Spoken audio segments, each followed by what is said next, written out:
Hey everyone, welcome back to the channel. So I just wrapped up back-to-back One Piece events. I had the Carta Magica online regional last weekend on the 10th, and then yesterday I finished up Booster Box's online Treasure Cup.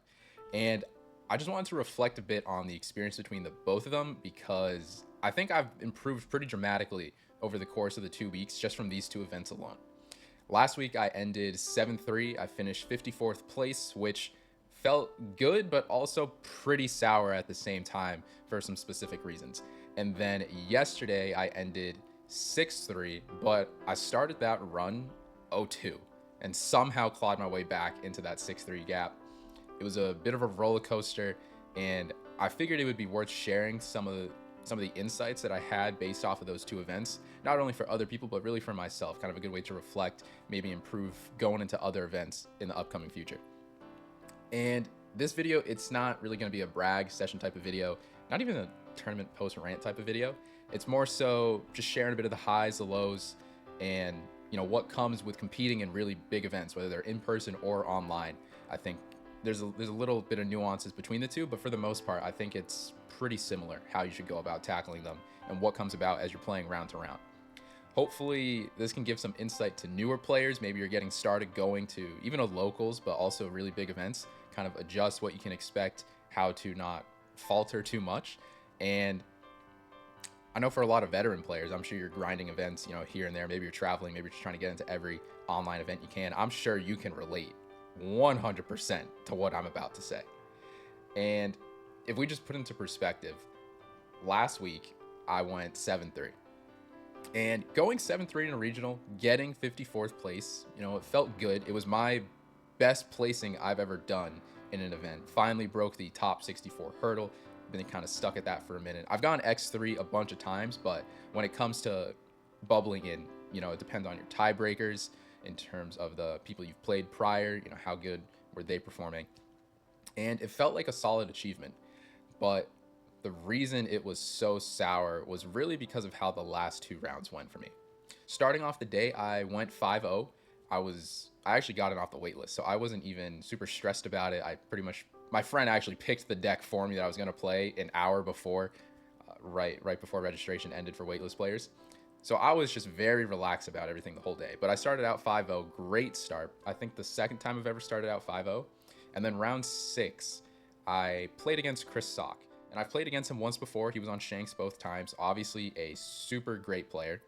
Unfortunately, it didn't go in my favor. He drew pretty well. I drew okay, but I also misplayed. I focused too much on going tall rather than wide. Completely my fault. Although he drew pretty well. And you can't really be too mad with Chris Sock as a tiebreaker. He actually ended up finishing second. And looking past that, making sure that my mental was still strong, it was a loss, but that loss didn't really affect me too badly, if at all, because the next two rounds I actually went on to win both of those. So going into round 9, I'm 7-1. Unfortunately, in round 9, it was against Blackbeard. I was playing Ploofy, which it's a pretty decent matchup. It's not bad, but I didn't have a good Tendon play. I also misplayed on my Tendon turn. I think I could have done something a little bit differently, which might have turned things, but with what he had for counter, it seemed like he had it regardless. So unfortunately, I didn't win round 9. And going into round 10, I'm X2. I've been in this spot one time before, X2 going into round 10. And anybody who's ever been X2 going into a round 10 or a round 9, you know that if you win this round, your placing is going to be very good. But if you lose this round, it's going to feel pretty bad. So I go into round 10. It's a mirror match. And I probably misplayed the worst in any game I've ever misplayed in before. And as a result, I lost. If I won my round 10, I was guaranteed top 16. Chris Sock ended second. The player who placed in third, I actually beat in round 5. And then the Blackbeard player who I lost to ended 17th or 19th. And then I also beat the 24th ranked, and I also beat the 31st or the 33rd ranked. So my tiebreakers were absolutely insane. But it came down to me. I misplayed in my last round, pushed me down to 54th. Actually, the person who beat me in round 10 was 53rd. So his tiebreakers were terrible. Mine were great. He placed 53rd going X2. I placed 54th going X3. It was pretty gut wrenching because I knew I could have won that. It would have been my finally breaking the X3 curse. Unfortunately, it didn't pan out that way. But what I was able to pull from that is I'm able to go on good runs during a tournament, 100%. And it just comes down to those moments where not getting too anxious and being able to see lines that you know that you should do that are pretty obvious, but just getting kind of the tension, sidetracked. It was something that I had to pull from that. And I know moving forward, I can draw on those experiences and realize that just taking my time with some of those moments, making sure that I'm analyzing correctly, but also knowing that, yeah, I can be in this spot. We've been here before. X2 going into last round, you can pull it out. So it was definitely had its highs and lows that day. Some struggles here and there, but for the most part, it was a really good run, and I'm not too mad about it anymore. Obviously, after the fact, it was pretty gut wrenching, but looking back at it, it was pretty good. It was pretty good. And if we talk about yesterday, Booster Boxes event, I don't even know. The same thing happened. I got in off the wait list. I had my friend choose my deck again. I ended up playing Lucci, and I started out the day 0-2. First round was a Blackbeard. I wouldn't have expected, at least first round Blackbeard was a little nuts. Obviously, Green Purple has a really good matchup into Blackbeard, so I wasn't expecting to play too many. I ran text for it just in case, but unfortunately, he saw a Finger Pistol out of life on my kill turn. Didn't work out for me too well. And then round 2, played against a Reiju. I got absolutely rolled. So I'm down 0-2, and I was upset about it because it's just like, man, of course, right? Of course, starting 0-2.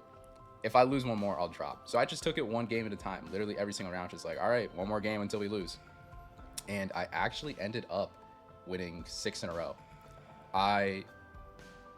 It was interesting because it just helped me realize I can win 6 in a row. I've never won 6 in a row prior that I can think of, because even last week during Carta Magica, it was 5 in a row, and then I lost my round 6. But this, I was able to go 6 straight.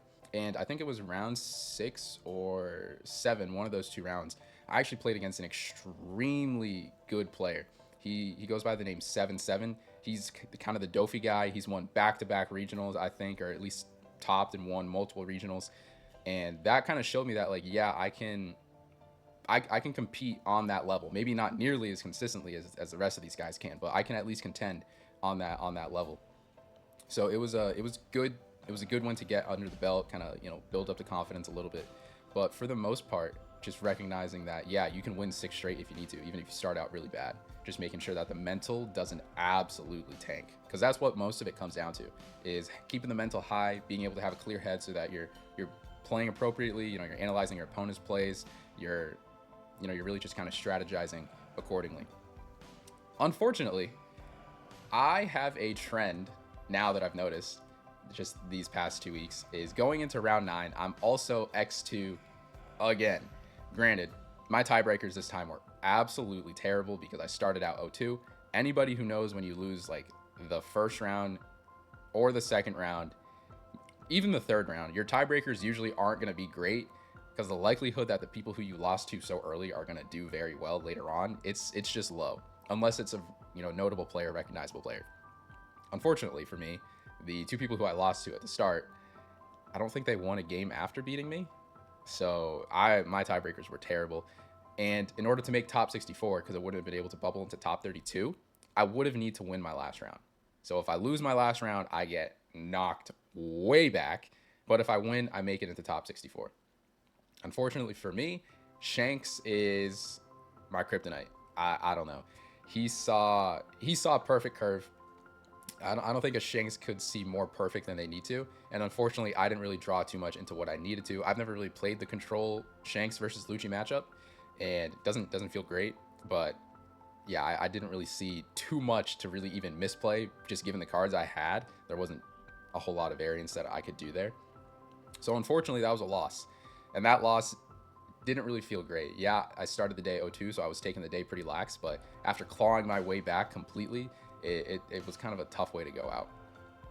And something that I was just able to reflect on after the fact is being able to go on that 6-0 stretch was probably the biggest learning lesson throughout the whole thing. Maybe even the past 2 weeks, is knowing that that type of run is completely possible, as long as I'm keeping a clear head and just taking it one game at a time, not getting too ahead of myself. And there are just some times that I know everybody who has played this game or even a TCG in general, sometimes if your opponent has it, they have it. Um, I forget who it was, but it was on like a Twitter thread that I saw where essentially if you have like a bell curve, right?